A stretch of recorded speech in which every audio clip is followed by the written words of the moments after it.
son of a bitch.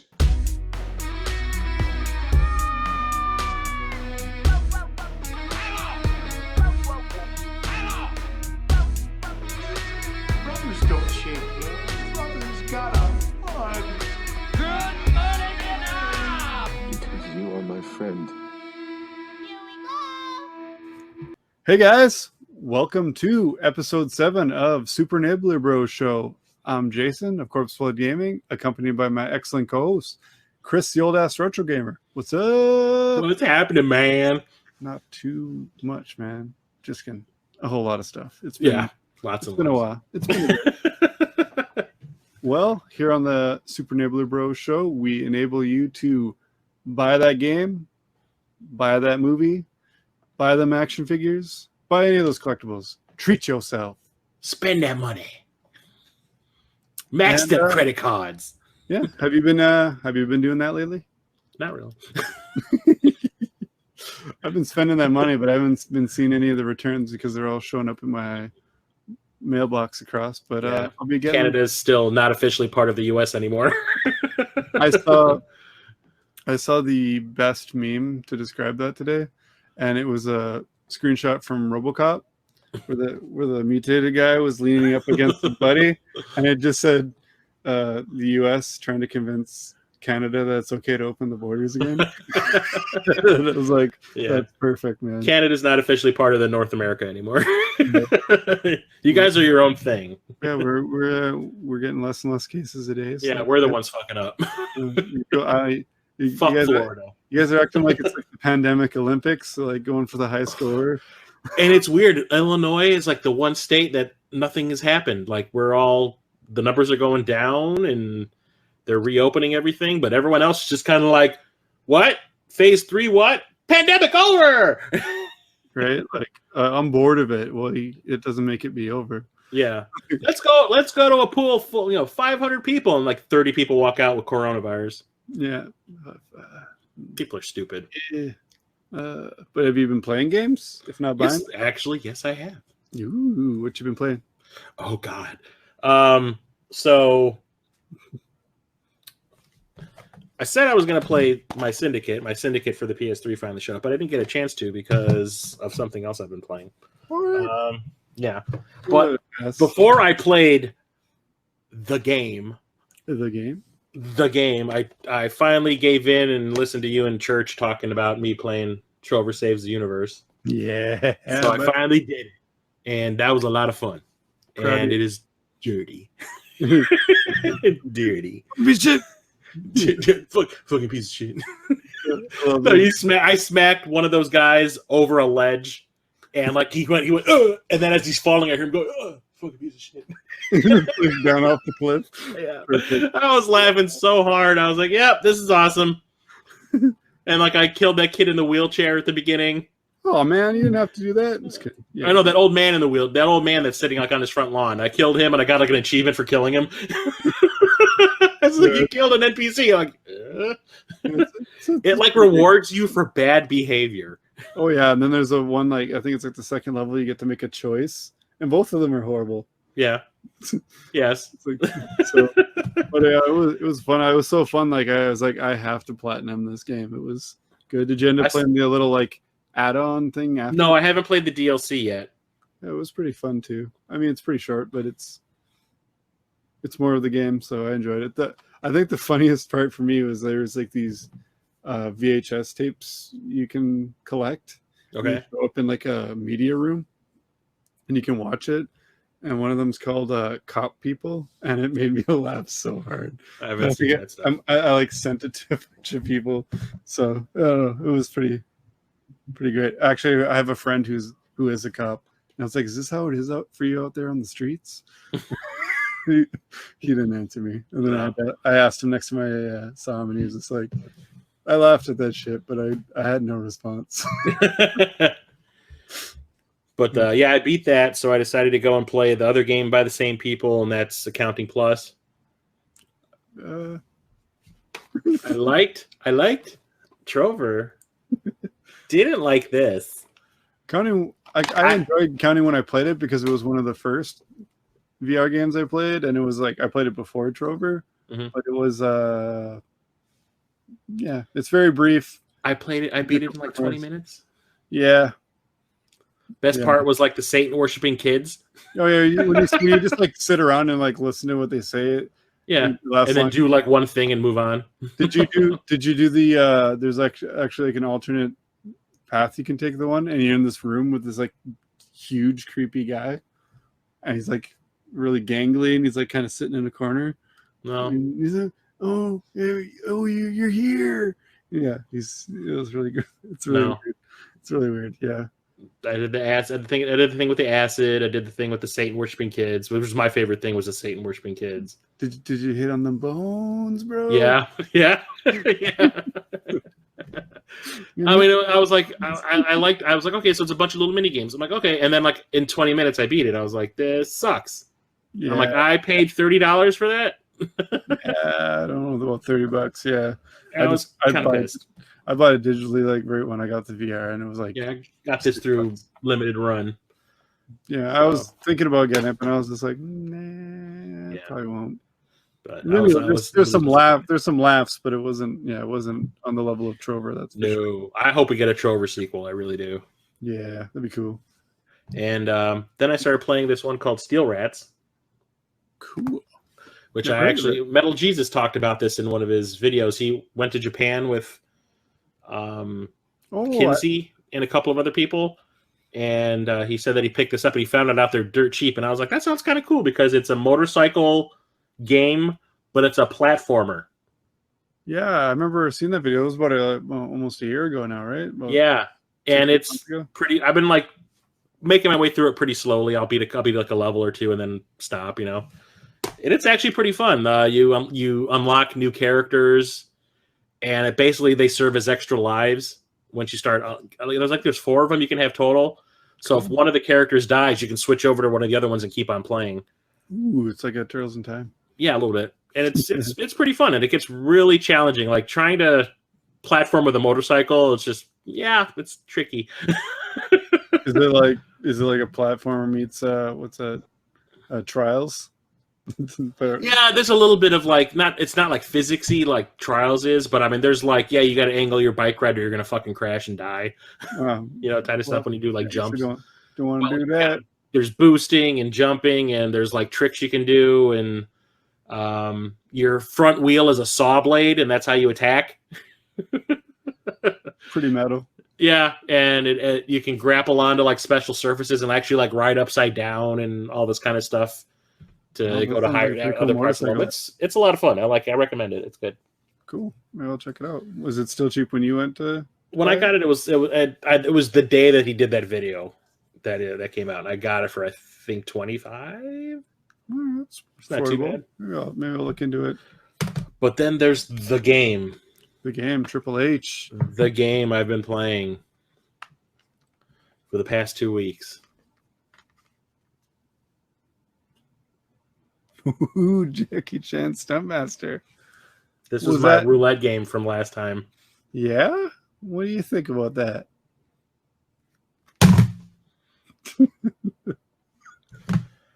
Not fun? I rented this back in the day, and I enjoyed, I remember I only played, maybe the first, so there's, 5 zones, and each zone has 3 stages in it. Okay. And I want to say I played through, the first 2 stages of the first zone when I rented it, and I was like, this is kind of fun. And that's why I wanted to get it back in my collection when I picked this up at the Midwest Gaming Classic last year. Mm-hmm. Now that I was actually trying to play through the whole thing, that game is one of the most badly designed, poorly programmed games I've played in a long time. So you're saying I should have just slapped it out of your hand back into the box? You should have disabled me. just Mortal Kombat finisher on here, or give you a suplex or something. No, Chris. Chris, it is. You'll thank me later. The fighting. It's okay. So it's part beat 'em up and part platformer. The fighting stuff is okay, but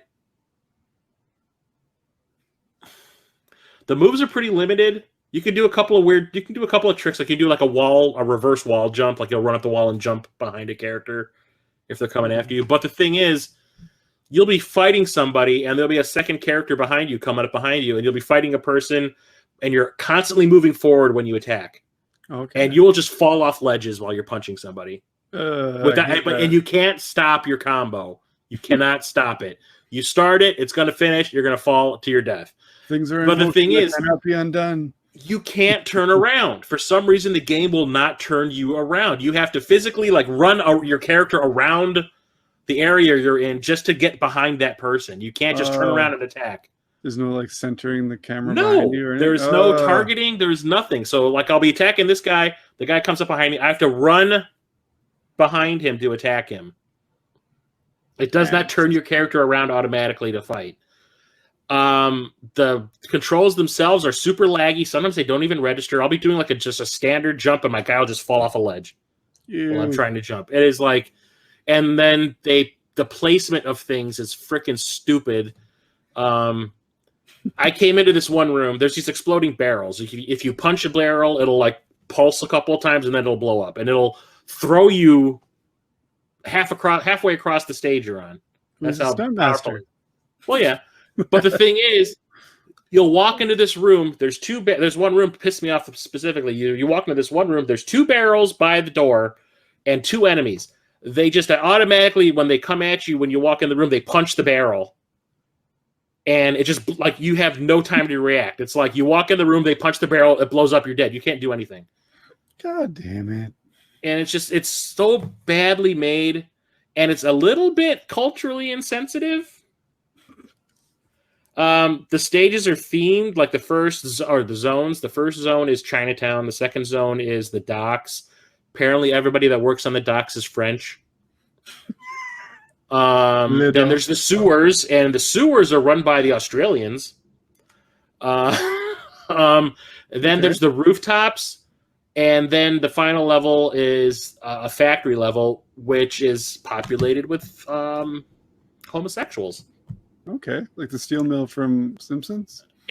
I don't understand their thinking behind things. So like you're fighting people in the final level, in the final zone, and everyone that's in a pink outfit is like really effeminate. Okay. And like you'll punch them and you hear they'll say things while you're beating them up. And like I punched one guy today when I was playing it. He punched me and he goes, "My bruises have bruises." Or he goes, "Oh God, stop! I'm fragile." And it's like, why did somebody think this was a good idea? It was a different time. I'm just like, I was like groaning. Yikes! Yeah, it sounds pretty harsh. It's like, why? But Jackie Chan voices himself. I laugh every time I hear him say, "Grandfather." Even the opening credits, like when they're showing the production companies, Radical Entertainment, like I guess programmed the game. And Jackie Chan announces them at the beginning, and he goes, he can't say the NT at the end of entertainment. So it's Radical Entertainment. It's just sad. It's just funny. But I mean, like, it's a typical storyline is like his grandfather gets kidnapped. His grandfather has a package that these bad guys or these gang members are after, and you have to chase them around. I've been playing it for 2 weeks straight, and it is one of the most frustrating games I think I've ever played. So you're just gonna swap that ST and Stuntmaster for a C or what? Yeah. Although I am gonna beat it, I am on the final stage of the final zone. Okay. And I've been playing that stage. I've been playing that specific stage all day. Damn. All day. I was playing this all last week, and I got to the first stage of the final zone. And I got so frustrated, I didn't play it for a whole week. And then I started playing it again last night. Well, and I was like, maybe taking a week off was good because I beat that stage I was having a problem with, like on my second try. I was like, oh, sweet. And then I finally beat the second stage. Isn't that the best when you're like, this is impossible? And then I come back 30 times. Like, and then you like leave it for the night, get some rest, come back the next day, and you beat the first try. And you're like, that wasn't even hard at all. Yeah. And the thing is, I figured I'd forgotten the layout of the level because it requires like a lot of memorization. Mm-hmm. I thought I'd forgotten the layout of the level. I was like, nope, it's still in there. I played it so many times last week. It's still stuck in there. Probably be stuck in there when I'm 80. Yeah, we gotta love our brains for holding on to that useless information. I mean, while you're playing the game, it's not useless. But, Yeah. you know. But yeah, I've been playing that final zone to beat. I was trying to beat it before we did the thing today. I'm going to beat it. I am going to beat it. I am committed now. But that playing this is how I found out that my PlayStation 2 controller doesn't work anymore. Yes. So I've been playing this on my PS3. You've been having the worst of luck for your consoles. Yeah, and kind of your games. You haven't been fully enjoying the games. Yeah. That Syndicate. My copy of Syndicate was jacked up. My OG Xbox doesn't want to turn on anymore, and then I go to play this on my PS2 because I don't own a PS1, and I'm pressing buttons and nothing is happening, and the controller was jacked up. That's the worst. And I was like, I only have the one. Totally fine too. I've had a couple like that where you got one that just looks like this isn't gonna work, works perfectly, and then you got a nice looking one, and then like, oh, the right stick just nothing. Yeah, none of the buttons were registering. I was like, son of a bitch. Yeah, that's such a bummer. Well, but yeah, anything else you've been playing? Yeah, no, just this. Are you gonna kick it out the window using that kick from the cover? I wish. Yeah. I'm gonna kick digital Jackie Chan, and the graphics are terrible. Yeah. Jackie Chan looks like a Jawa. I don't get it. He looks like one of the dwarves from the Phantasm movies. I mean, he got shrunk down. Like they compact, and they're ugly. It's just ugly. Like I don't know if you can really see it, but look at how he looks like on that. There, his hands are blocks. Yikes! It's horrible. And he looks like he's overly emoting too. Like yeah, he's got like it's like they try to It's like they have the model of the Jackie Chan character, and they try to superimpose like his face on it, and it's just really bad. It's not as bad as Goldeneye's faces though. It looks almost the same. It's the same kind of thing. Awful. No, it isn't. It's so frustrating. Like it was like my downstairs neighbors probably thought I was having a psychotic break. Because I was at 2 a.m. and I'm screaming at my TV. Like literally, he's like, "What the fuck?" Oh, that's great. It's not my fault. It's Jackie Chan's. Jackie Chan's fucking me over here. He's raking me over the coals. I just like even today, like jumps won't register. Like you're trying to do this precision platforming, and the button presses are not registering, and you just drop your like, what the fuck am I doing? I remember last week when I was playing that first stage of the final zone over and over and over again last week. I stopped and I said, "What am I doing with my life?"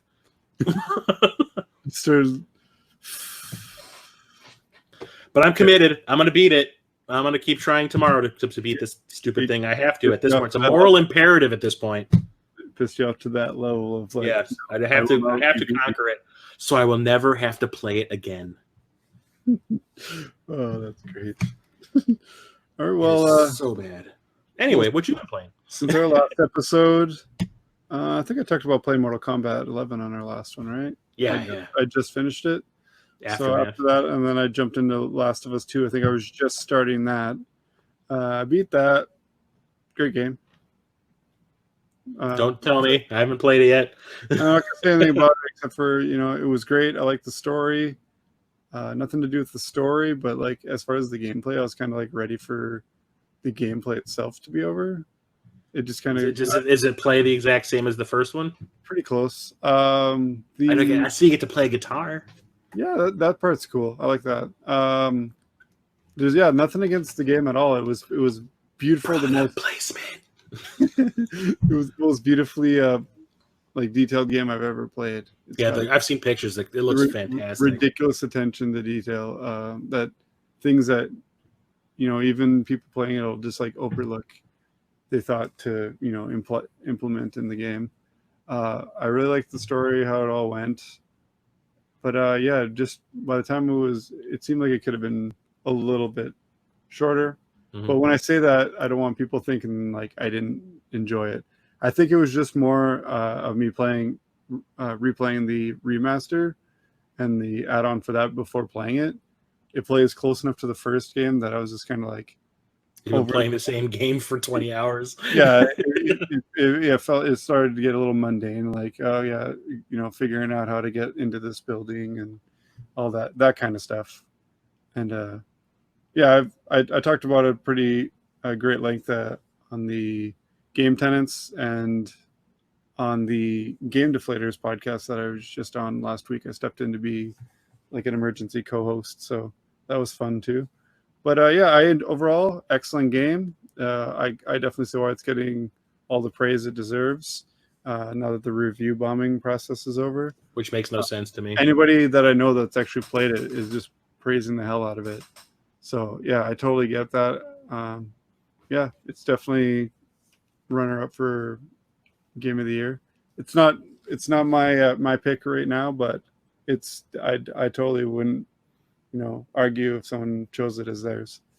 After that, I made good on my promise from last episode where I promised you and our guest Captain Algebra that I would actually play and beat my Backlog Roulette pick from the episode before, which was Astro Boy on the PS2. I loved it. It basically plays how you would expect like a Superman game to play. You fly around. Yeah, you fly around. You fly around like third person to different missions, and it's modeled after the classic anime cartoon. In a lot of ways, I really appreciated it. I got right into it. All the characters are look exactly like they did in the show. It was a pretty short game, but overall, it was a lot of fun. Some pretty creative bosses, some really cool fights and stuff. And did Treasure do that one? Sega and Sonic Team. It says here. Ooh, I don't know. Yeah, but it was. Treasure did the one for the Game Boy Advance. Oh, okay. Yeah, it was a lot of fun. Yeah, if there was a sequel, I'd definitely play it. But I did play my quote unquote punishment game that I said I'd play, as I hadn't even touched this one. I also beat Astro Boy, the video game based on the 2009 CGI movie, and this was enjoyable too. It's a totally different style of game. It was like a platforming beat 'em up with a lot of shmup stages, like side scrolling, like R-Type style, and it was pretty good, pretty competent. As for a movie game, it was actually really good if you consider that. Yeah, it wasn't like the greatest game ever, but it wasn't bad for a movie game. So that was, I think it was a bit shorter than the other one, but yeah, overall enjoyed both those. I've liked Astro Boy since I was little, so that was pretty cool. I do want to get the Game Boy Advance game at some point, but I'm not paying like $55-$60 for it loose. So if I can find it for a deal, that's how much I paid for it complete. Yeah, I'm not down for that. But if I can get it for a deal, I'm definitely down to play that.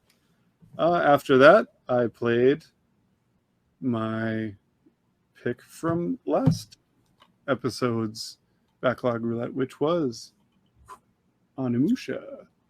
And I've righted a major wrong in my life. Always wanted to play these games. Never had an excuse for not trying them. Even made that video a couple of years ago about game series that I've not gotten into that I've always wanted to check out and what I plan to do about it. And apparently that wasn't enough to get the ball rolling on me playing some Onimusha. So Backlog Roulette to the rescue. Like I bought this remaster, and when I already have like every other Onimusha game and the Game Boy Advance game, and yeah, I figured, well, I might as well jump into this because it's supposed to be a remaster. I assume it's the best version, and it's maybe slightly sharpened up graphics, but the cutscenes and stuff were the only part that really kind of bugged me. The characters are very jittery, especially the main character that you play, and then it was super noticeable to the point where I like said out loud, like, did Michael J. Fox do the mocap for this guy? Because he's shaking like he just had like 8 cups of coffee. Don't do that. But aside from that, I absolutely loved it. It's basically samurai Resident Evil, and I'm all about that. And it took about as long as you'd expect from a Resident Evil game. It took me about just under 3 hours to beat it, and I punished myself because I was thinking it would be like Resident Evil, like, oh, I should try to get the S rank. Yeah. So I didn't save very much. Oh. And then I got like the cheapest kill after like a while of not having any challenge, really, and then set me right back. And then I had to do something. I had to go to work or something. So when I got home from work, I just started it from the beginning again, and I looked it up. Like, okay, what do you need to get to get the S rank on this? And saves had nothing to do with it. It was more for finding these little like rocks. Oh no, wait, the rocks didn't affect it either. It was how many kills you got. You had to beat it in under 3 hours and something like that. You could only die like so many times. But I ended up like not dying when I went through the second time and started from the beginning again. But yeah, it was a great game. A lot of fun. It's cool. You know, you don't need to worry about ammo because you got swords. Mm-hmm. All the creatures and the bosses were pretty cool. But yeah, they didn't really update too much. Like for Capcom, what they've done with Resident Evil lately, I kind of wish they'd tried that with this. Breathe some new life into it. Yeah, so I can't really recommend picking up the remaster unless you just really love the games and want to check it out on the new hardware. I mean, get some trophies, whatever. But yeah, there didn't seem to be much of an improvement over what I would assume the PS2 version is. I have to go and check it out, and maybe the Xbox version as well. Mm-hmm. But yeah, the Xbox version is just slightly sharper. Yeah, and that's pretty much what the PS4 one was. Like, oh yeah, it plays in 1080p now. I don't know, but a lot of fun. Yeah, like the story and the puzzles and the backtracking through the different sections and getting the keys and stuff was very Resident Evil. So it's all over a Resident Evil game, and I'm a big fan of Resident Evil, so I knew I'd like this before I played it, and I was right. It's a lot of fun. I can't wait to jump into the rest of this beautiful stack of games. And after that, I picked up a game I've been hotly anticipating in the 2 weeks since it's been announced that it was coming out. And that's Bloodstained, Curse of the Moon 2. And that one came out of nowhere. Yeah. Like the middle of last month, they kind of, oh yeah, this is coming out. Yeah, it'll be out by the middle of July. You're like, oh, so not a long wait at all. Okay. And as you know, I was a huge fan of Ritual of the Night and the first Curse of the Moon. So I was, like I said, hotly anticipating this coming out. I actually bought it right when it went online. I remember you telling me. I got home from work, checked, it wasn't on. Put in the code for the Xbox Marketplace card that I bought, and then ate something, checked again, and it was on. And I was like, woo, because I was just gonna go to bed. It's on. But then it being like an 8-bit game, it took no time at all to download. So I was like, guess I'm gonna check it out. So I played the first couple of levels right away, and I was like, awesome. It's just as fun as the first one was. And yeah, the levels are all really enjoyable. My major qualm with this game, though, is it makes you replay all 8 levels again. And yeah, you get to keep a couple of the characters that you unlock along the way, and there's branching paths, but you are playing the same levels again. So you're fighting the same bosses at the end of these levels, except for when you get to the 8th level again, you continue the story where it left off at the end of the 8th level the first time, and then you fight a different boss, And then that chapter ends and you restart again. And you got to go somewhere.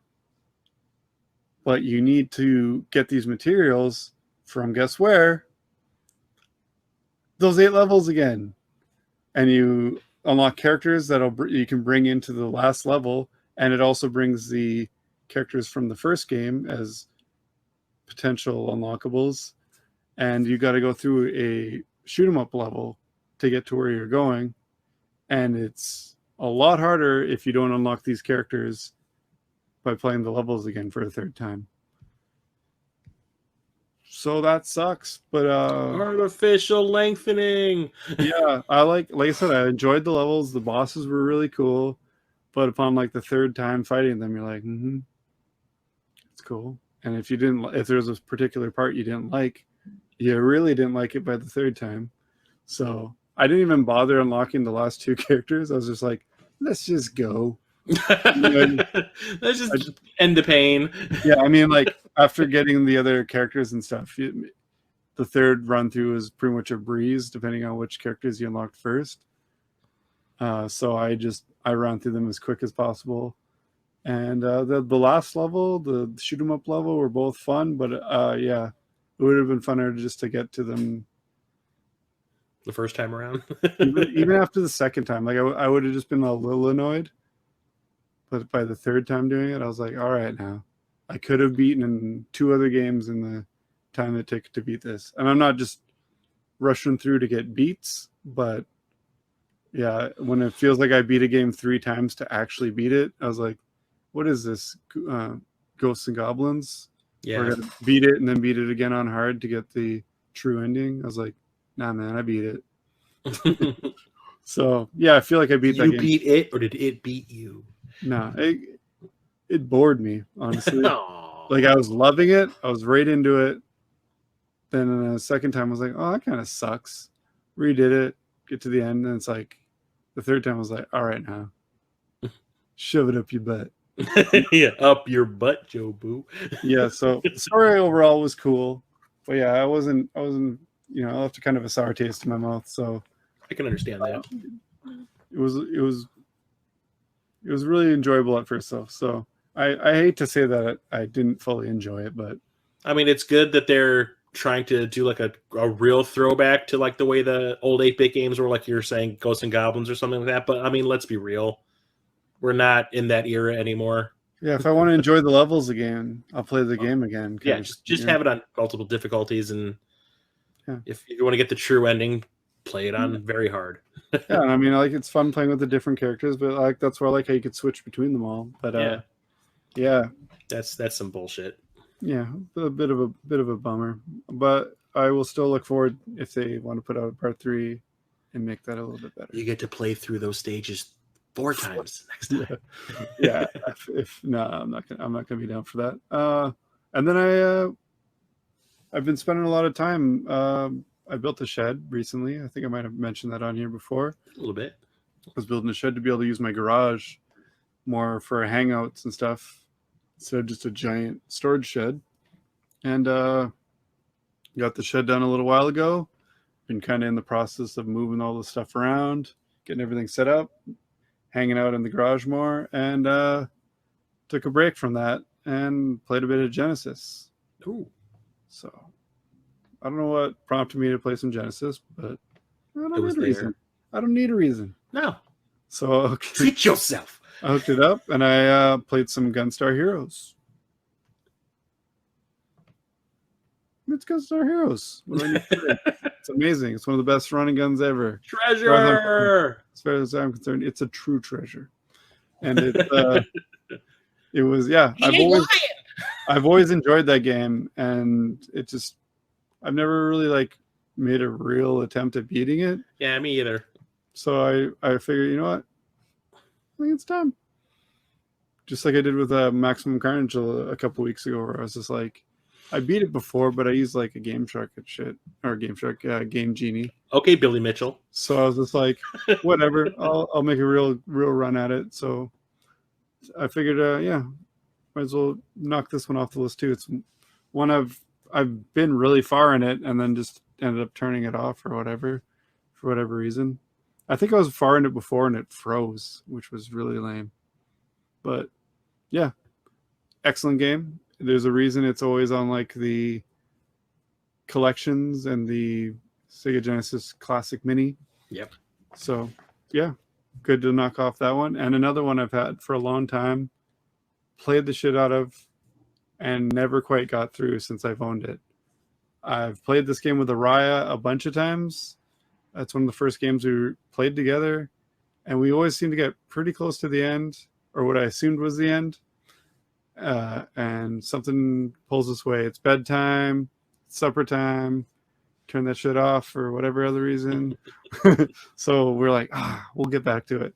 And finally, we played and beat TMNT, the Hyperstone Heist. Yeah. While I had the Genesis out, I was like, let's do this. So Do now, come on. yeah, excellent. It's like, basically the Genesis answer to the Turtles in Time. Mhm. And my only problem with it is it's just not as long. It's a little bit shorter, but just as enjoyable. Honestly, I've always loved this game, and I feel like which I feel like one it gets. do you like more? I gotta go with Turtles in Time just because of the length, but it plays almost exactly the same on the Genesis, and I feel like it's overlooked because of Turtles in Time. Mhm. And I think it's a bit pricier than Turtles in Time, if I remember correctly. I think so, But, yeah, because I've tried to buy it a couple times, and it's just like, nope. yeah, but if you do find it for a good price, definitely recommend it. Excellent beat 'em up. Yeah, there's not very many Turtles games that aren't great. Just Tournament Fighters on NES kind of sucks ass. Tournament Fighters on Genesis is terrible. And that's the only Turtles game I don't own. I own every single Turtles game except for Tournament Fighters on NES. Have you played the one that I gave you for the Genesis? Yes, I have. It's pretty shitty. Thank you very much, though. You're welcome. Yes, Just doing my part to enable you. Yeah, appreciate it. Yeah, I got that. I got that in the Super Nintendo. I was happy to give that one to you. I was like, yeah, I don't need that one anymore. I was like, hey, what do you got for trades? And you're like, had a trade pile, and then you had this garbage can with that sitting on top of it. You're like, oh, there's also that if you want. So yeah, but it was good to take a break and play some games again because I feel like I was falling behind, and played so much of Curse of the Moon before I started doing the work that I was like, all right, beat it finally. I'm gonna go do all this, and I went a little too crazy, honestly, working in the garage. I lost track of time to where I was walking into the house the other night, and I was like, oh, it's gonna be like 2 a.m. and I looked, and it was like 4:45, and I was like, kids are gonna be up in like 3 hours at the latest. So that was fun. I enjoyed that a lot. But yeah, it's good to be able to. It's like going to the cabin. Where you're like, it feels good to be out here. Hanging out there. I haven't been able to hang out in my garage for so long that it was like so quiet. But yeah, we set up. Got to watch some movies out there. Kristen did with some Total Recall. Yeah. And watch some other more kid-related movies with the kids. But how many times did you guys watch Ghostbusters? We haven't watched Ghostbusters out there yet, but it's gonna be soon. I was gonna say, if one thing to christen that garage with. Yeah. Well, I should have the giant cardboard standee of the no-go symbol from the Answer the Call because I had it reserved at the theater, and they said, yeah, we'll let you know when you can take it. And I called when it was out of the theater for like a month. They're like, oh yeah, pretty soon you can take it. Called another 2 weeks later. Yeah, pretty soon we'll yeah, just give us a call back. Went over there with the vehicle because I had to grab some stuff. Oh, not yet. Okay. And then I went to a movie like a month later, and it was just all ripped up in the back hall, and I'm like, dicks. Because they wanted to wait till they had something else to put in the place of it. Schmucks. I was like, I don't know. I got screwed on something like that too. I'll tell you afterwards. Yeah, they've been pretty cool. I am mad, but they gave me the Dark Knight Rises like there's a giant standee they had. It was like a 3-sided giant poster. Oh, And that had the 3 main characters. Yeah. yeah, and at my old house, it basically covered the whole back wall behind me because it was like a sunroom. Mhm. So it was like windows on all sides. So it was like a wall of black behind me. So the sun could not shine on my screen while I wanted to game. Reflections are the devil. They are the very devilish, the most devilish thing there is. Pazuzu's reflections. It's basically the worst thing, matched only by people standing in the damn way. Yeah. So move your ass. and they also hooked me up with a giant Predators poster from the movie Predators, and a giant, probably like a 6 or 7 foot poster of X-Men Days of the Future Past. So, yeah, I can't be totally mad. But yeah, still kind of dicks for ripping up that Ghostbuster thing. Fuckers. Yeah. In a But bag of dicks. speaking of movies, should we highlight our movie of the episode? Yeah, we decided to retire the 4K highlight and do something a little It could be different. any movie highlight. All Yeah, movies matter. any movies. So I've been doing my film collection streams on my channel a lot lately, and a lot. a lot, yeah, What's been going on? a little too much according to some people. A little too rough. Yeah. And a movie that I used to watch all the time when I was a kid, I saw up for sale on Amazon, and I like jumped on it. I hadn't seen it probably for over 20 years. Oh, so just recently you got this? Yeah, I just got it. It just showed up Thursday. Nice. Just in time for the stream.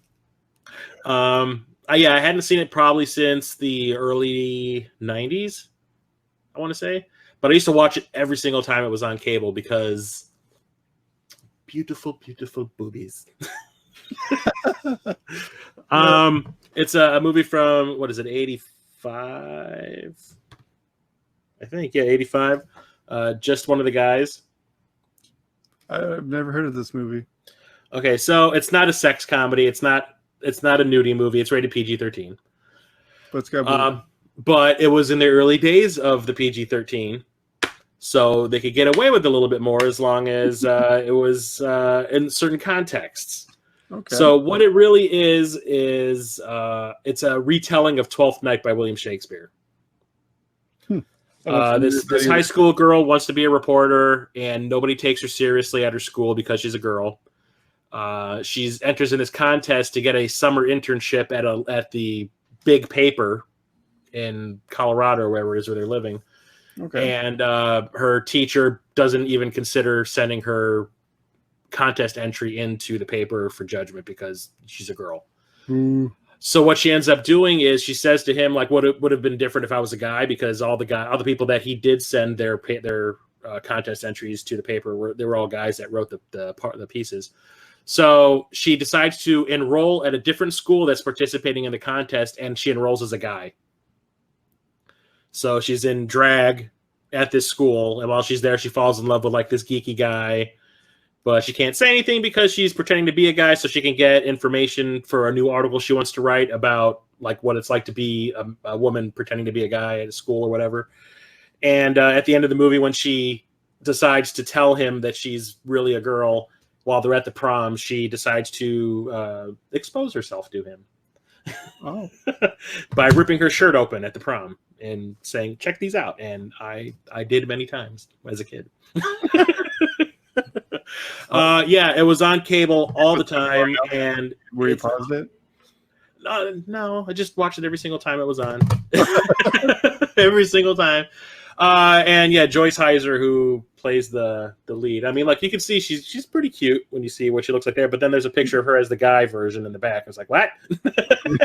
I'm so confused. Yeah. But she has a lovely pair of chesticles, I must admit. So that's cool. But the thing that gets me is watching it now. The main character who goes undercover as the guy, she has a brother who is like sex crazed, and their parents go away for like 2 weeks, and that's when all this stuff happens where she dresses up like a guy. And while the parents are away, the brother decorates his room with all the centerfolds from all the Playboys he has in his collection. And they are all in full view whenever you're in this guy's room. And we're talking up, down, every part of the woman is in full view.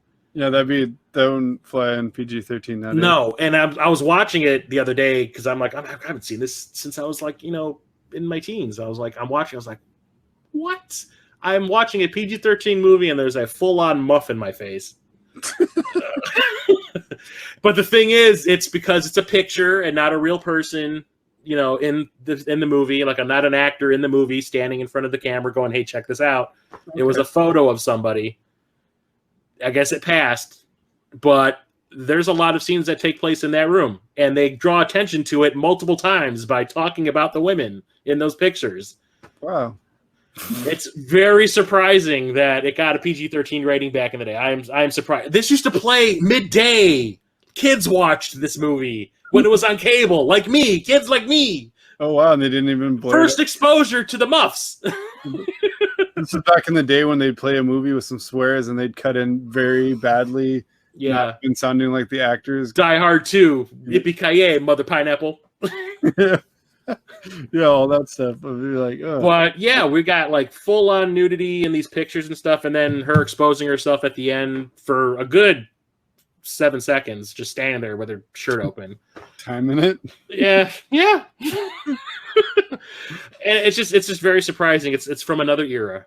Yeah, definitely. But it's still a fun a lot of switcheroo movies, either pretending to be the opposite sex or the twins, flink, switching spots and whatever. Yeah, there used to be a lot of. They used to be a pretty easy go-to. Yeah, and it's kind of funny when after watching this and realizing that it was like a retelling of Twelfth Night by Shakespeare, how many teen movies are actually retellings of Shakespeare plays in that setting. Right. Like 10 Things I Hate About You is The Taming of the Shrew.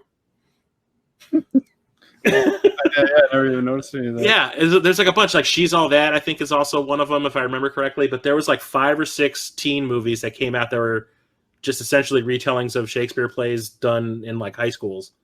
Sweet. But it's still funny. I still find it entertaining. There's some great lines in it. The guy that played the asshole in The Karate Kid, the leader of the Cobra Kais, he plays an asshole in here too. He's the bully at the school that she transfers to.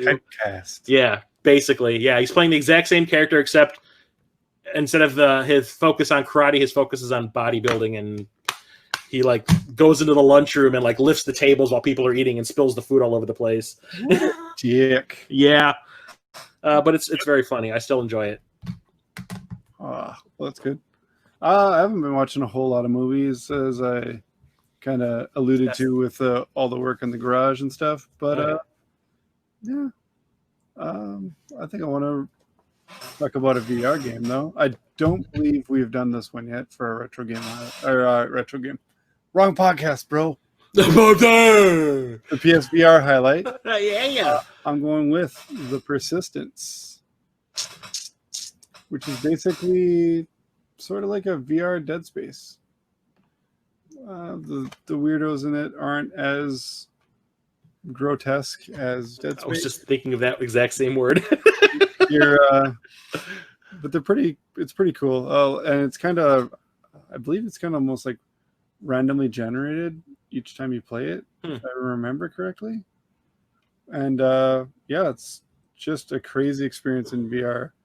I haven't played all the way through it. I really want to, but I played a significant amount of it for the Top 3 Tuesday video I was trying to make about top 3 PSVR games. And I ran into the most technical problems that I've ever run into making videos. Oh, with your computer? I've got to get just everything. The VR capturing on the Elgato, the computer, the everything. So many things. Just imploded.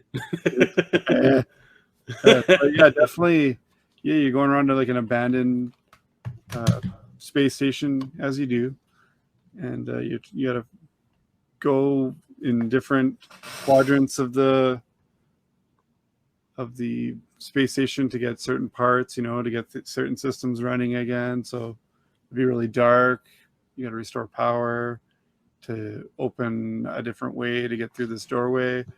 Kind of Resident Evil-y in a way, and it's it's a lot of fun. And if you like scary crap, you'll like this. It's not super scary, but I don't know. The horror seems to be a little bit more scary when it's in VR. It's more atmospheric for sure. Yeah. So it's because now you can look. You have to worry about what's coming up behind you, and you can actually look. I'm not really someone good for gauging how scary it is. I'm not really scared by myself. I'm thrilled by jaded. it. So jaded. I'm thrilled by it. I love horror. So desensitized to violence. Yeah. I just go, ooh. Only person I know that watched the remake of Evil Dead, and when that girl's ripping her cheek open, he's like, Actually, funny thing is, I was perusing the streaming apps. Actually, last night I caught sight of that, and I was like, I haven't watched that in a while. I got to watch it again. I actually really enjoyed that. As far as horror remakes, it's one of the better ones. I think it's one of the best ones I can. I like the fact that they didn't reiterate the entire first movie. They made it their own. It's better than the Halloween one. Way better than the Nightmare on Elm Street one. Yeah. I didn't really mind the Friday the 13th reboot thing. Wasn't the best. It was more generic, but it wasn't. I think the only thing I liked about it was the final girl twist at the end. Yeah. So it was, I mean, up against those, it's definitely better than all those. Oh, yeah. So. And plus you got the groovy at the end. Absolutely. Yeah. So it was, if you haven't seen that, check that out, actually, if you've been holding out on that. Yeah. And besides randomly going on a tangent about Evil Dead. What else are we going to do? I mean, come on, it had to happen at some point. Talk about some more games. Sure. So Limited Run had LRG3 in place of, E3, and just like all these, the Summer of Games thing they've been doing, all these conferences separately. But it seems like every other week we get one now, which is fine by me. Yeah. I mean, I do miss E3. I liked having everything in one place. And I liked potentially going again this year, but thanks, COVID.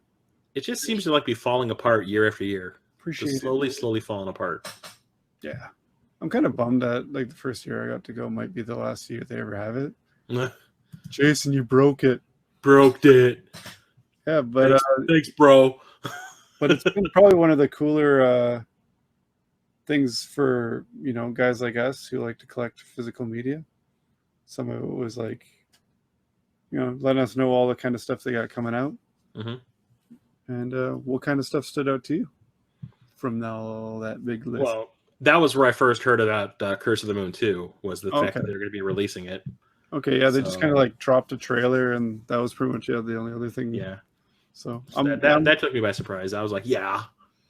I didn't love it, but I love the series, so I will be getting that when it comes out. But there was some interesting stuff. I just want to say, for starters, though, I like the fact that they're showing off their games. I like the fact that they're doing it so people know what they got coming out over the course of the rest of the year. Their presentations are terrible. Yeah. Those presentations are cringy bad. A little bit ass. Yeah, I just guys, just honestly, don't do anything special or fancy like you're doing with this whole 2D bullshit that you're cardboard cutout people on stage. Yeah, I know. I'll drink to that. Just yeah, it's distracting to the games because it's so bad to me. But anyway, games. I was happy to see that they're going to be releasing Episode 1 Racer, because I like that they've been doing the Star Wars games that were available only on cartridge, on disc now, and stuff like that. Yeah, the disc versions cool. Are definitely more enticing than the repro carts. I avoided the carts. Triple the price you'd pay for any repro cart of any. Nobody needed to pay that much for Shadows of the Empire. No. Don't get me wrong, I like Shadows of the Empire. Just because was it purple? Why was the repro cart more expensive than the actual game? Yeah, exactly. That's dumb. Yeah, and I didn't like the packaging they even had for it, where it's in like like a card, like a action figure bubble thing. Yeah, no thank you. Yeah. But I was kind of pleased to see that they had Mark of the Wolves coming out because they've been releasing a lot of SNK fighting games lately. Yeah, so I was like, okay, they're continuing that. I'm cool. Yeah, they should just do a giant compilation one. I would be thrilled if they did. Box set even. I'm happy. Speaking of collections, the Castlevania Anniversary Collection. Yeah, I was not really considering buying that, but now I might just because. I didn't see that coming. But, yeah, I need it for the Castlevania collection. So yeah. I mean, I already bought it digitally because I was that stoked on that collection when it came out. So it's great. I wish I had bought it on the Xbox now, so then when I buy it on PS4, it's not like kind of like buying a double. Yeah, it seems kind of redundant, but I'm still going to do it because I guess I'm just a redundant kind of guy.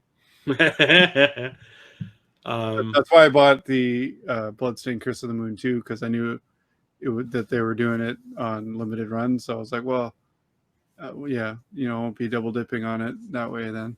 Yeah, I'll just have it on 2 consoles, so that's cool. I was really one of the ones that really surprised me was the Grandia HD Collection. Mm-hmm. Like I didn't see that coming. Yeah, I mean, I know it's been out for a little while, and I heard it was. I didn't. That's my thing. I had no idea. I heard it was a little so-so, the port, but I think they fixed it now. It was just kind of shaky in some parts or something. I remember MC Murr, I think, made a video about it when it came out, if I remember correctly. So yeah, I was a little bit like, I was kind of looking forward to that, but I might pick it up. I don't know about the Switch though. I'd rather, you know me, I'd rather it on PS4. But yeah, I don't know about that. Yeah, on the Switch, no. That was one of the things I think that bugged me a little bit was they seem to be focusing more on the Switch than the PS4 now. Yeah, I'm hoping that a bunch of those turn out to be like on both because they're available digitally on both. Mm-hmm. Sometimes when, just like something like we were mentioning in the conferences, like Sony will show off a bunch of games and a bunch of those will actually be multi-platform, but they don't stay during their thing because it's like a commercial for the other console. So I'm hoping that they end up, being on more than one. Well, there was that one game that came out recently through limited run that I told you I already have it for the PS4, and I think they just released it on the Switch through limited run also. Mm-hmm. And I was like, they might just at some point just release it again for the other console down the line. Well, I mean, maybe there's like a timed exclusivity thing that they had to do. Yeah, it could be. Here's hoping. Yeah. I won't pick anything up on the Switch unless I absolutely have to have it. But they're for a big great news for our buddy Church is they're redoing the original Shantae on Game Boy Color. I'll be buying that. He's quite stoked for that. To have another repro. He's got 2. It'll be 2 repros and his legit copy now. And Risky's Revenge is coming to Switch, which is cool too. Don't think I need to buy that though, but I'm sure he will. What I'm probably most stoked for though was the Mummy Demastered. Yes, finally getting a physical release. I've been waiting for that, and I almost bought it digitally, like Church did when there was the rumors of it being delisted for like a couple weeks on Steam or something. Yeah, I think it was supposed to be just delisted across the board. Oh, because it was like a movie tie-in. Mm-hmm. Sometimes it was only like Scott Pilgrim. And that movie was doo-doo. Yeah. Yeah, so it's like the only good part about that movie coming out. Yeah. I can't even watch it for free on streaming. Like I can't bring myself to watch it. No, I watched it in the theater. I'm okay. Sorry to hear that. Ooh, I just got a chill up my spine hearing that. That's probably the scariest thing that movie ever evoked. The most fear. Ooh, I'm sorry you had to experience it's that. Like someone just walked on over my grave. Yeah, there's a. But yeah, I'm super stoked for that one. I've been putting off downloading that one for the longest time, but I have the soundtrack already, and I haven't even played the freaking game. Yeah, it's kind of weird that they have limited run handling Trover. Speaking of how much we like Trover, coming out on Switch. Like, why can't they just release it on the Switch now? I would not even want to play that not in VR. Yeah, no. it's one of those things where it's the draw. Just kind of like when they announced that new Astrobot game, Mm-hmm. and it's not VR. No. I'm like, well, there goes the appeal to me. Like, yeah, it could be still an awesome, amazing platformer, but I'm like, kind of the whole reason I own the first one is that it's a PSVR game. So Yeah. it's kind of a bummer. I might check it out at some point, but they are getting a VR game to release. They're releasing the physical version of Space Channel 5 VR. woo-hoo-hoo. I know And, people I are watched you I and watched John Rick. Tesseract stream that on his Twitch channel, the demo of it. He was playing the demo, Sweet. and it looks just like the Dreamcast. It still looks just like the Dreamcast game, Except you can go like this. Yeah, but you move your hands because dance. You dance. Yeah, there's a whole dance, list, dance. but I'm intrigued by them not really announcing, but announcing something's in the works. Mm-hmm. But more River City Girls. Yeah, I remember. Yeah, I think so. Yeah, That's probably the last big thing that caught my eye. yeah. Even though I have a copy at Church's house in Minneapolis that I bought of the first one, I'm already stoked for potentially more, even though I've not even played it. I'm that into it. So he was talking about mailing the stuff to me, and I'm like, well, that's no fun. Just like you were going to mail me some stuff. I was like, well, that's no fun because I can't mail you stuff back. Oh, We want to do our big hangout when this is all over, but that's probably not going to happen until 2022.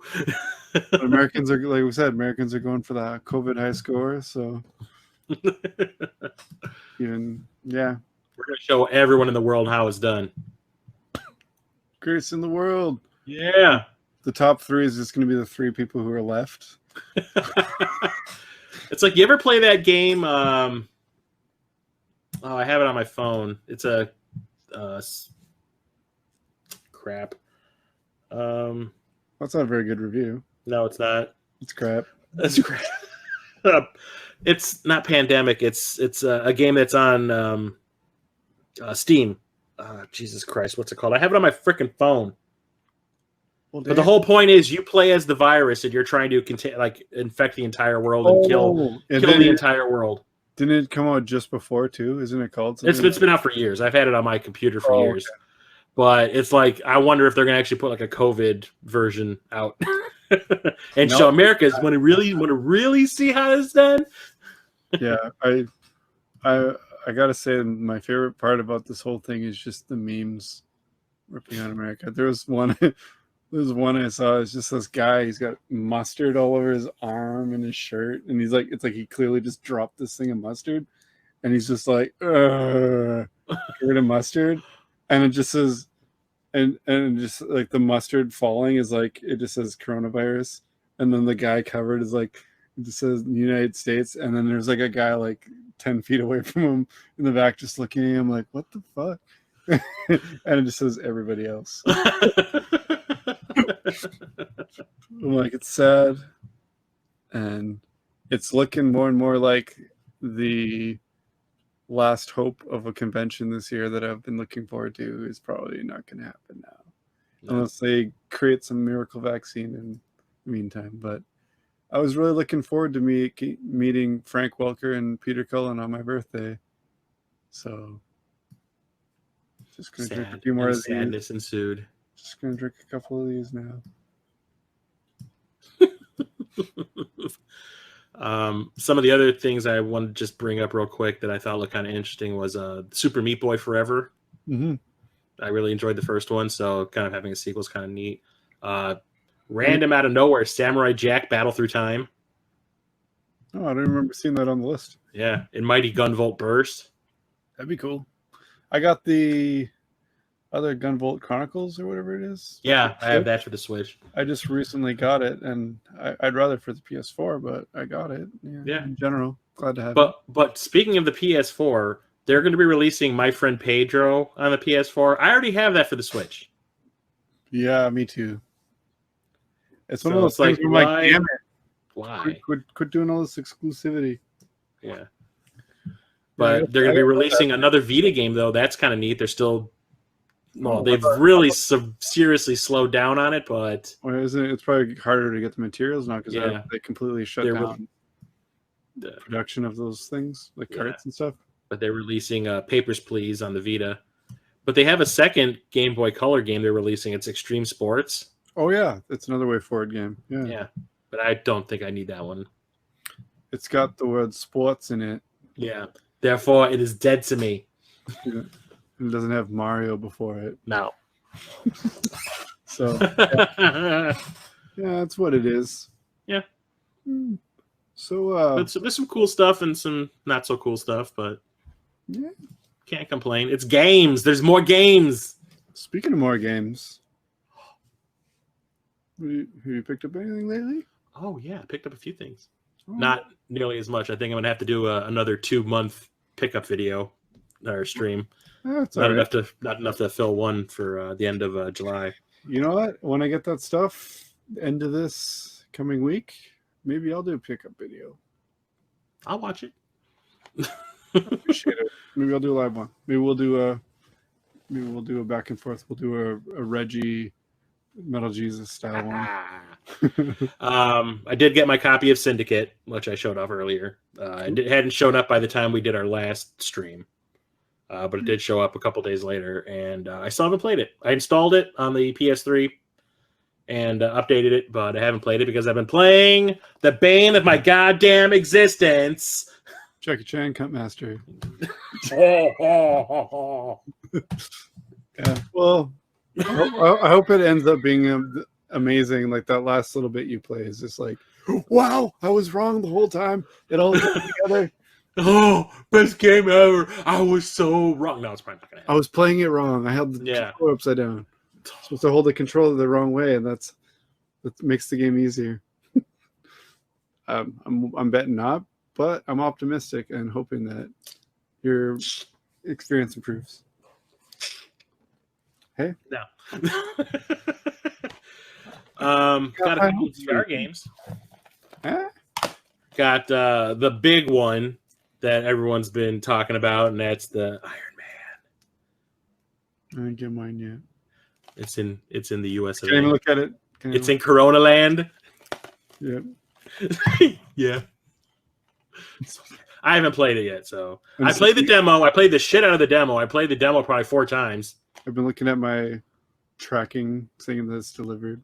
Sadly, it's been blurred because there's just been tears in my eyes when I look at it. It's been there since launch.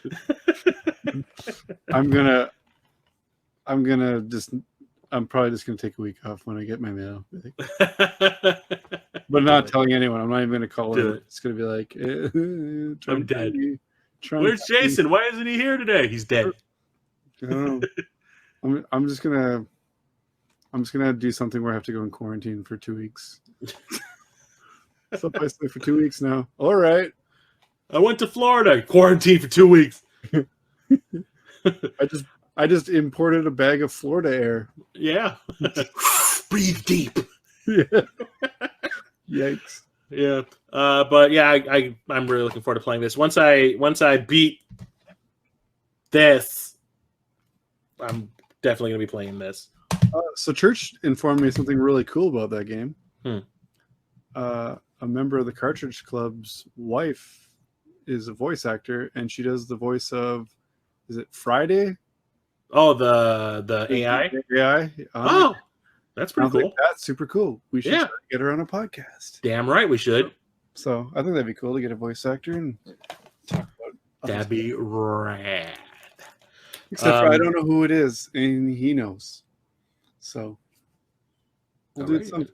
But I was like, we should probably all play Iron Man VR first. So we should like starts referencing it. We're like, ha, was that in the demo?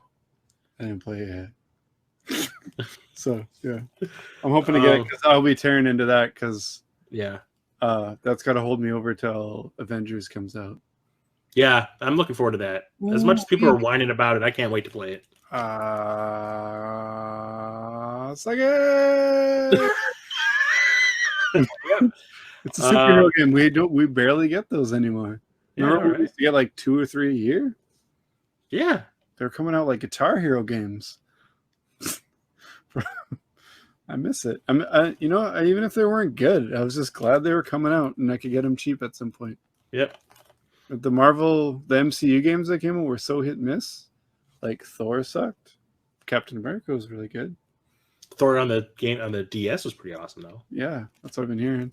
This is the way forward. Yeah. So It's I basically playing Contra 4 on the DS, but with Thor and a hammer. But you enabled me to get that because you told me when you played it, and then it was like a cartridge. That's what I do. Yeah, that's what we both do. But I also picked up another VR game, and I remember I brought this up to you because pricing seems to be very strange depending on where you get it. I was looking it up on eBay, and this was going for like $40 more than I saw on Amazon. What? And I texted you, and I was just like, "Hey, if you're intending on getting this game, I think I said get it off of Amazon instead of eBay." Because for some reason people are just charging ridiculous prices for it. I don't know why, but it's Disaster Report 4 Summer Memories. Yeah. And Radical Reggie kind of turned me onto this franchise. There's like 3 games I do believe on the PS2. Yeah, I never really heard about it, but when I looked into it, it seems like it's like a visual novel kind of thing. It's like a disaster. It's an actual game. It's like you play these people that are trying to escape from like a town that like a natural disaster has hit, and you're trying to get out alive. Okay. And the first one I think is called Disaster Report. Then there was Raw Danger, which I do have. Oh, okay, I have Raw. Yeah, because there's 2 different Raw Danger and then something. What's it called? I can't remember. There's like a third one. Escape something though, isn't it? Escape. I don't remember. Yeah, I remember. But yeah, Radical Reggie was talking about this one, and I needed to get it. I absolutely needed to get it. I need to get a couple of the other games in the franchise too.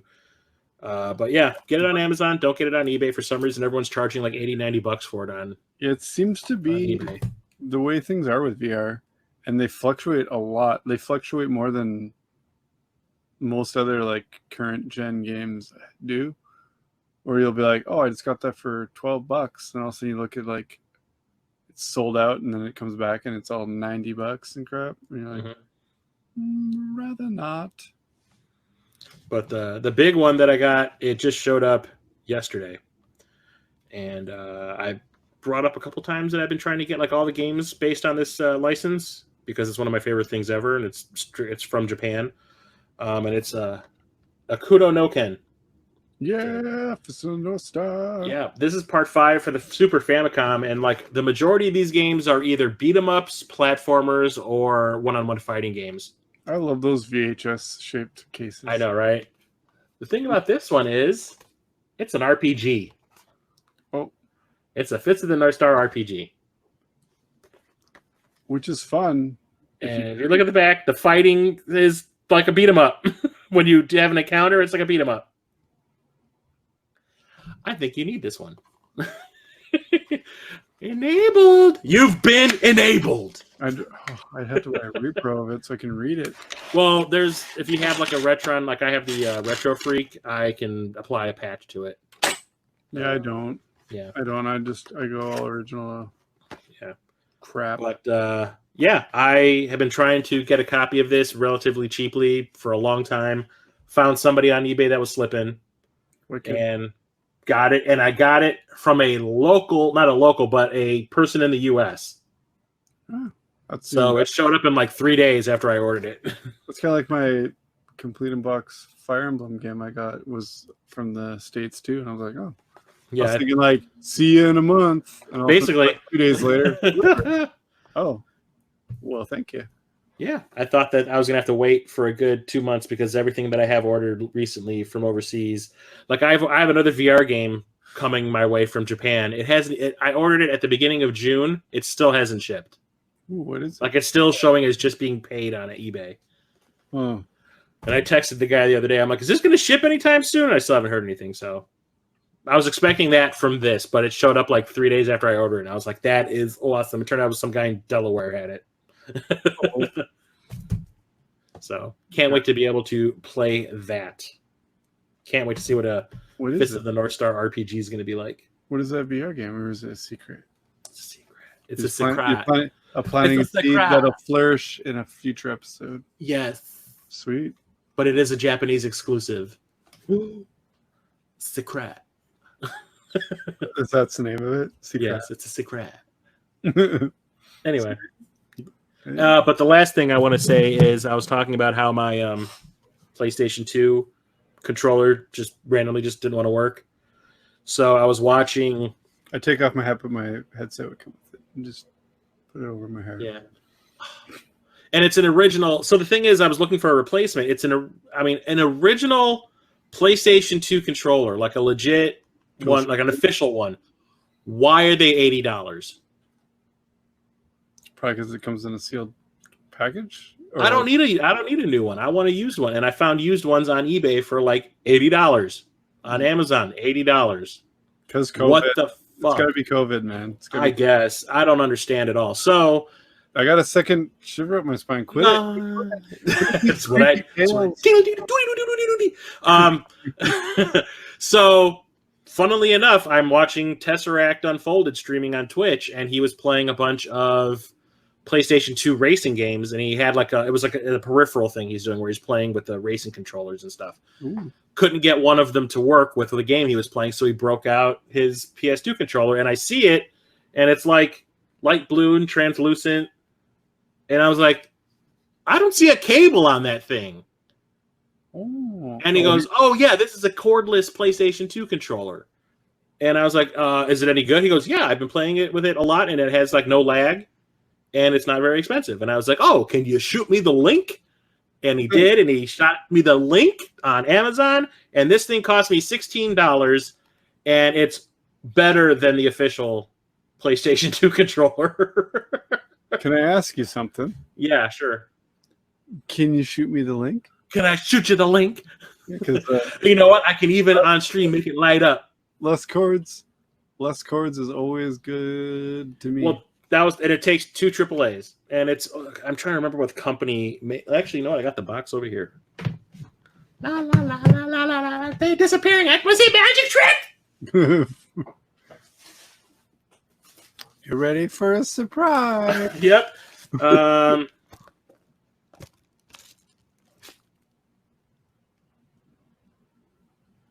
It's made in China. It's got the contract. It's got the disease. No, I don't remember. It doesn't say anything on here what company it is, but I'll shoot you the link. But I'll give you the link, and you can put it in the description below too if you really want to, so people can look it up. Look for it. Yeah, I'll put it down. But yeah, I was using this. I actually was using it today when I was taking a break from the game. And I played a little bit of Castle Shikigami 2 with it, which is kind of like I was like the worst test acting ever. The test for this is like a cave shooter type of thing, right? Absolutely. So I've actually got that on my short list. So I was playing that, and it worked like without a hitch. I had no lag. There was no delays or anything. It was perfect. So I'm like, okay, now let's try something even twitchier. So I put on the Capcom Arcade Collection Volume 2, and I was playing a bunch of classic ass arcade games. And I played a little bit of Street Fighter 2 on it, and it played fine. I played was a Black Tiger, that played fine. A little bit of King of Dragons, and that played fine. So I am very happy. It does not feel like one of those cheap little knockoff controllers. It is pretty sturdy. And the only thing that Tesseract was saying about it was he thinks that the analog sticks are a little higher than normal, but I honestly don't notice. Okay, does it take batteries, or is it? It takes 2 AAAs. That's not bad. That's not bad at all. I can Get some recycle or rechargeable AAAs, and you're good to go. Or just throw. Or not recycle, rechargeable. It's 2:30 in the morning. It really is. I work at 6. Oh, But I'd rather be podcasting than sleeping. okay. Well, Then we need to wrap this up. but But that's it for my pickups. I got my pickups, and then we got our special thing. Well, it went from kind of nothing to a pretty big pickup yesterday. Oh yeah, I saw. We got about 30 Genesis games. I'd say about 20 of them.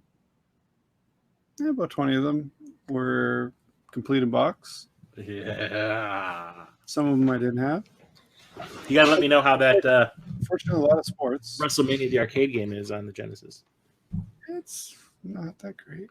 Okay. I already own that. That's a double. I've had that since I originally had a Genesis, actually. Do you remember when Kmart and stuff used to sell? They had them in like a blister pack Yep.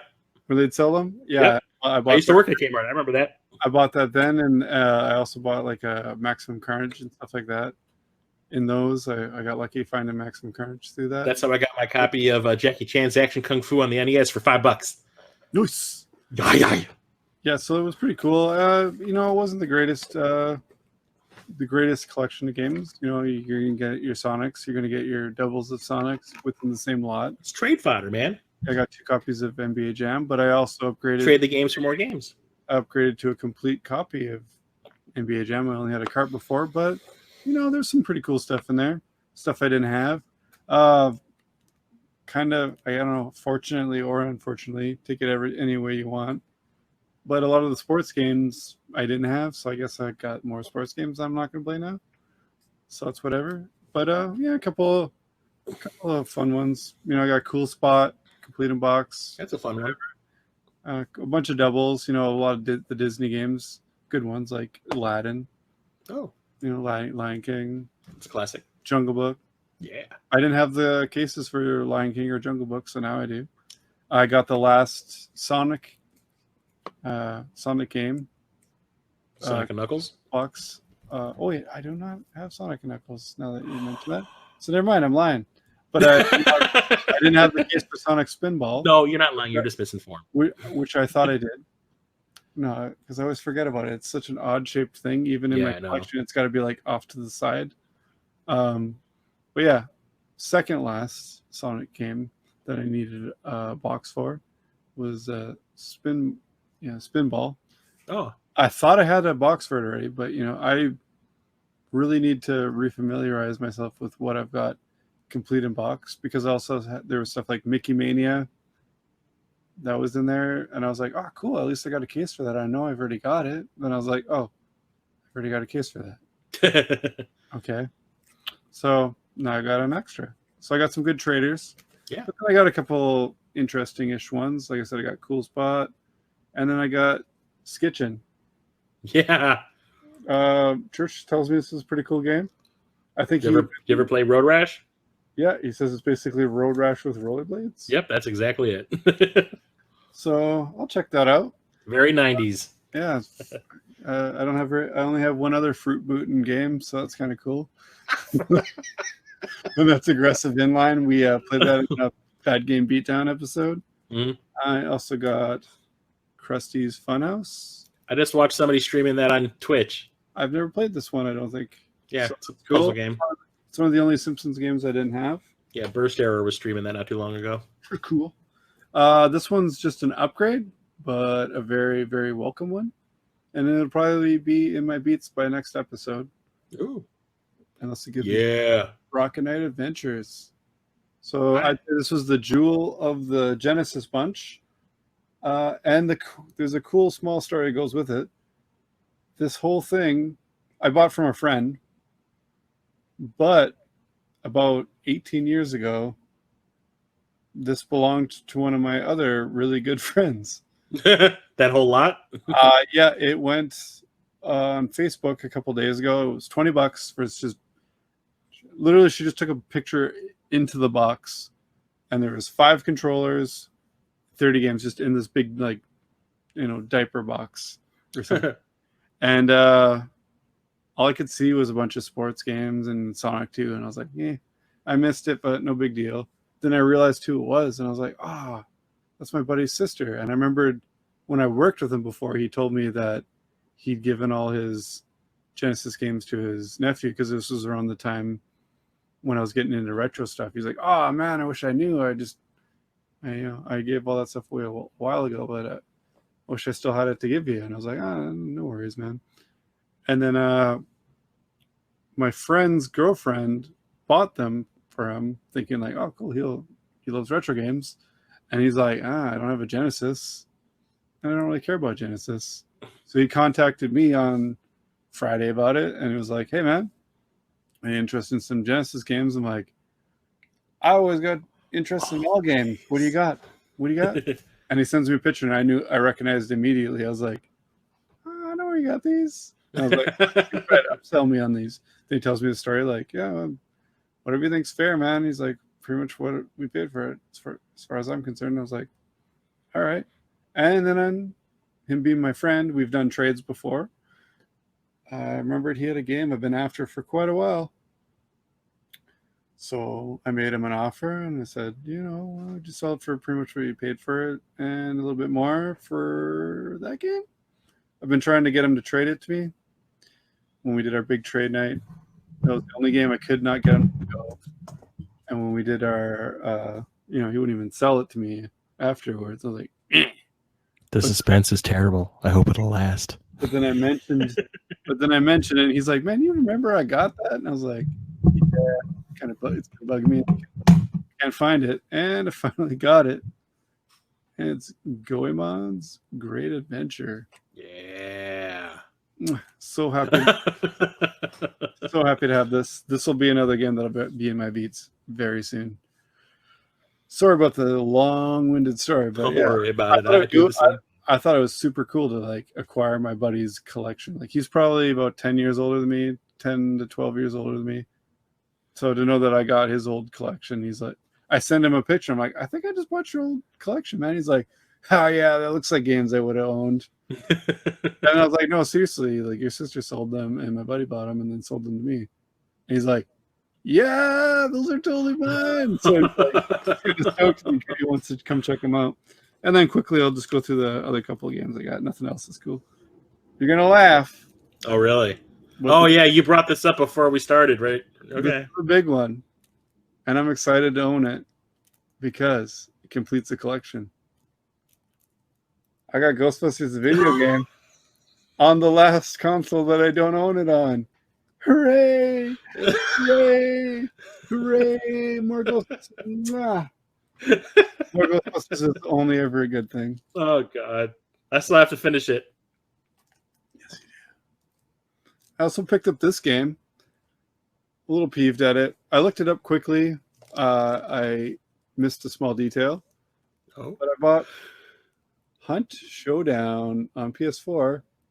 But there's this little detail that was conveniently covered by the price tag in the game case at Walmart saying that it needs to be online and I need to have PS Plus just to play it. Can you just return it? I could, but I'm going to look into it more because it looks really cool. And the guy I was talking to that works there is a friend of mine. Also mentioned it's a really cool game. Okay. It's by Crytek, and I like Crytek games usually. It looks so cool. I just don't want all that extra crap attached to it. He says you can play by yourself, but you have to play online. That makes no sense. Suck it. Yeah. And another random Bag of dicks. Eat it. Random game I picked up after being on the Game Deflators podcast. John mentioned that he'd picked this up on PS4. I tried looking for the PS4 copy, but I could only find this at Walmart. I got Garfield Kart Furious Racing. Yeah, I like kart racers, so yeah, I like Garfield. So I hope Bill Murray does his voice still. That'd be cool and super random. You like kart racers? Don't like Yeah, the Hello Kitty one also. I just want to hit. I want to hit Nirmal with something and send her to Abu Dhabi. You don't like Garfield? Yeah, fuck you. And then I picked up the game. I like lasagna, as my massive tummy tells you. I like manicotti better though, I think. But I also picked up a game that a lot of people are going to be picking up right now. It's a lot of Switch games. It's pretty weird that I got equal. What are you doing? Who are you? But it is Paper Mario Origami King. Yeah, I didn't even know that was coming out. God damn it, it came out yesterday. God. Well, that's the thing. Is like I had no idea it was coming, and then all of a sudden I just see nothing but pictures of it online everywhere. I don't have a GameStop near me, so I didn't get those pins. So if anybody watching has a way of getting those extra pins, mail me some. I want pins. I'm sorry for all the 3D action going on right now. Hang on, let me go get my PSVR. I love the I love the Paper Mario games. Not all of them. They're not all great. Some of them kind of suck ass. Sticker Star was kind of shitty. But yeah, I'm hoping it's really good. From what I've seen, it looks really cool. I'm optimistic. I wish they'd just get with Square since they're doing so good right now. Get with Square and just make a proper goddamn Mario RPG sequel. Yeah. Please. That's all I'm asking. Just make the next Mario and Luigi game the next Super Mario RPG at least. Yeah. Yeah, just cancel that series altogether and just make an Mario RPG series. For fuck's sakes. Do it. Do it now. Come on. Yeah, because the first two Paper Marios kind of had Square Enix, what the fuck? they're working together. It can't Illuminati confirmed. Yeah, it can't be that hard. So here's hoping that happens in the near future. And that's about it for my pickups. Oh wait, I bought some Transformers. Oh. So I'm sure I'll be talking about it on the next episode. But Netflix has a Transformers series coming out at the end of next week on the 30th of July. And I've been putting it off, but I had some money. And I was tired of being in Walmart. And I was like, I'm going to buy all these. That's the reason I came here. So Spend all the money. I got Wheeljack. Yeah. Because the only Wheeljack I have is from the Prime cartoon. He's not the best, but I got him for cheap. I always like the design of him. I like these. I like the new toys better than the old toys. Yeah. I don't know. That's probably sacrilege. But the detail, and they keep with the Generation 1 designs, it's just amazing to me. This one's Netflix branded. Nice. But I got Hound. I don't think I have Hound. I have so many Transformers. I'm gonna have to do a video about my Transformers one of these days. But I don't think I have any Hound yet. I have a couple of this dude, but I love the weathered look of this one. I got Sad Swipe. Yeah, that was one of my favorites when I was a kid. The Lamborghini. I don't know if you can see, he's got like a smoky, kind of like dirty look to him. That's pretty awesome. I love that. Battle Hardened edition. Yeah. And then I got I don't know. I just got him anyway. I got Hoist. Hoist. I don't remember him that much. Nice. He's in there sometimes. He's sometimes not. It's kind of like whatever. I don't have one of him. I don't think either. He's an auto butt. Yeah. And this one, I really like the paint on this guy. It's Mirage. Yeah. It's really cool. He's got a little bit of weathering. They're all kind of got a cool real lived-in look going on. Yeah, that's pretty sweet. And I got one that I'm always a sucker for. Yeah, I know which one this is. Yeah, Starscream. Megatron! I love me some Starscreams. Yeah, that punk bitch. Sometimes he's really annoying, but he's like one of my favorite. I don't know. I just like the way he fucks with Megatron all the time. I love the jets. I'm not a big fan of planes or anything, but I love all the Transformer jet figures, and I love the tanks and all the shit. That's why I liked more about the Decepticons. They turn into cool shit. Yeah. But yeah, they have another one that's super expensive. They're all going up for like $10. It seems like every couple of years they go up another $10. But they have Astro Chain. Yeah. And I always wanted an triple changer. Yeah, I've got a couple of the other ones, but I do not have an Astro Train yet. So that was one of my favorites when I was a kid. Yeah. Another one. That was one of my favorites. So never had him as the train. I always had him as the shuttle. Yeah, I'm gonna cave and get it, I'm sure, but trying to hold out. I held out on like a couple. They got the leader class, which is like the biggest ones that you can get that aren't like the ridiculous like mega class or whatever they're called. And I held out on an Ultra Magnus. Oh God. And a Shockwave for the longest time. I actually bought them and then I brought them back because I was like, nah, there's no way I could spend that much on just these two. And then they went for clearance and I got one for $20 and then the other one went to like $9, but they didn't like sign it properly. So I just like scanned it. I was like $9. I've never put. Well, there's only been like 2 other times that I put Transformers in a cart so quickly but carefully, and you know probably both of them. It's with the classic reissues. Mhm. They put out the Starscream, and I bought the whole case of Starscreams for $5 a piece. And then did the same thing with the Optimus Prime. That was just the truck. Mhm. Same thing that Walmart did that, and then they did the same thing with the Soundwave reissue. Okay, Soundwave. And he was like $9, and I was like, my friend's like, I saved one for you. It's like on the back of the shelf, and I was like, thank you, sir. I don't know if I ever tell you you're my hero. I don't think I even like my wheels probably weren't even on the ground. They just floated up to Walmart on the show. So I yeah, skywarped to the register. that was long-winded, but I am really looking forward to that series. Yeah. I don't think by how many I bought at once, it shouldn't be very apparent that I really like Transformers. So A little bit. he's open. A little bit. I got some more cool stuff in the mail that I can't wait to show off next episode, though. Ooh. It's one of my other favorites. Easy, Tiger. So excited. Getting heart palpitations. Okay. Well, I'll move all this crap out of the way. And you want to do a little spinneroo Spinnerino. of the Backlog Roulette? Yeah. I forgot to do a walkthrough of what the Backlog Roulette is at the beginning of the episode. But hopefully people who've been listening so far on our other episodes are aware that Backlog Roulette is our way of chipping away at our backlogs with some games that are usually 10 hours or less, if we can help it. Sometimes they're a pain in the ass, like Jackie Chan. Stuntmaster. Not just the person, Jackie Chan. He's a pretty cool guy.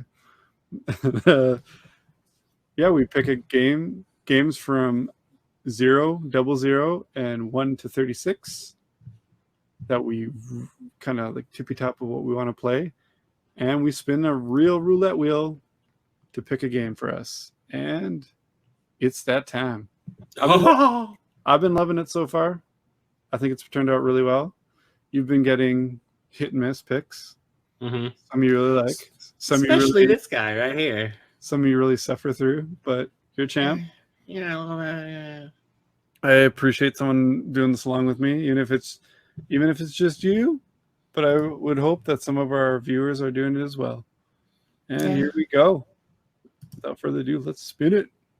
Come on, games. I hope it lands on games. There might be a good chance of that. Well, since it's like change your oil. We got Lucky 13. Oh, geez. Let's see what that is. Oh, Well, okay. Is it lucky? Yeah. What you I got? might actually be playing a good one for a change. What you got? I got FX Unit Yuki on the TurboGrafx 16. Are you serious? Yeah. What? I got FX Unit Yuki on Dreamcast. This is unprecedented. And this is why we're friends. I think we're gonna have to have Saru on the next episode. I think we need to like say, DB. Well, like, push aside for a bit. We gotta talk to somebody specific next time. Yeah, that'd be cool. So yeah, it's that's awesome. We can we can compare our versions. Yeah. Wow. I would have had the Dreamcast version on my list if my Dreamcast would actually play on my television.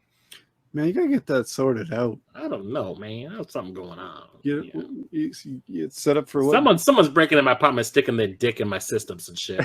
Isn't it set up for like VGA or something? I think it might still be set up for VGA because that's how I was playing it on my old TV, and I forgot to switch it back when I got rid of that television. So I've been talking to the person I sold the TV to. I'm like, can I come over for like 2 minutes and mess around with it for a bit so I can switch something over? You'll still work when I leave, I promise, or your money back. I might just kick the screen. Yeah, But or the library? Does the library have something? Something, man. I tried hooking it up to my laptop and I couldn't get it to work. Especially with how many Dreamcast, like how many are you wait? 45 from a complete set of Dreamcast? That's a lot. I'm like 20, 25, 30 games away. That's a lot of games that we kind of enable you to play with this. I know. Roulette. I had to remove all the Dreamcast games off of my my list. Yeah. That ain't no way to live, man. No, it ain't. So, especially when it's like my third favorite console. well, maybe you can beat it on Turbo Graphics, and then in the meantime, get that shit fixed, and then play it on Dreamcast for the next episode. I challenge you. I challenge you. Does it look like I want to play Circle of the Moon 2? I don't know. Curse of the Moon 2? Curse of the Moon 2. Yeah. I get my Castlevanias crossed. But I did hear rumbling from the Twitters that Captain Algebra actually beat his roulette game. He did. He did. I'm impressed. Yes, he beat the Slave Zero. Good and he actually looked like he enjoyed it. I'm glad to hear that. Sounds like it's a way better single-player game than it was multiplayer when it ran at 3 frames a second. I really thought he might wait till the end of the year when he hadn't played. Yeah, it. he was joking about that. He beat a couple other games, and I was like, "Is he really not going to play it?" Well, because he put a thing up on Twitter saying like, what are some games that you want me to stream? And I was like, how about that Slave Zero on the Dreamcast? Eh? That was the best. And he was like, nah, okay. All right. Oh, it's like green eggs and ham, and he tried it, and he's like, I actually like it. Yeah. He was like, yeah, it wasn't too bad. I'm like, yeah, just that one time I played it multiplayer and it was chugging along at like 6 frames a second. That was not fun. Well, okay. Yeah. Well, I hope everyone else made a list and got something awesome to play off their list. Maybe you got FX Unit Yuki too. Yeah, let's all play FX Unit Yuki. I'm sure we could get Twist Church's arm to play one of the versions he hasn't played yet. Yeah, the 500. He played the Genesis one. Yeah, play the Genesis one. Pop it open. Let's do it. All right, so maybe we'll issue that challenge to Church. If you listening, crack it. Pop it in. Play it. Do it now. Come on. All right. Well, I think that just about wraps up this episode of Super Enabler Bro Show. We're going a bit long, but it's been a lot of fun. Yeah. Thanks for hanging out. We'll catch you guys next time. Don't forget to look for us on Twitter, Facebook, YouTube. Instagram. I'm under Corpse Flood under all those. Corpse Flood Gaming. And you can find Chris under what? Well, I recently just changed my YouTube name from my personal name, my birth name, to The Old Ass Retro Gamer. So now that's official. So youtube.com/The Old Ass Retro Gamer, all one word. Also the same thing for Facebook and Instagram. And on Twitter, I'm OA Retro Gamer. He actually changed it on his driver's license. Yes, it is official. His name is really Old Ass now. It's interesting when the cops are like, what? The fuck is it? Okay, McLovin. Yeah. So they only give you trouble when you're trying to buy beer. And to go out on, I got a boner. Well, we're gonna let him deal with that, and catch you next time.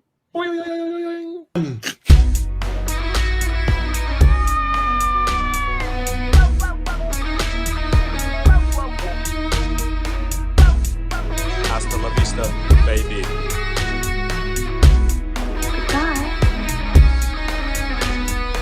In case I don't see ya, good afternoon, good evening, and good night.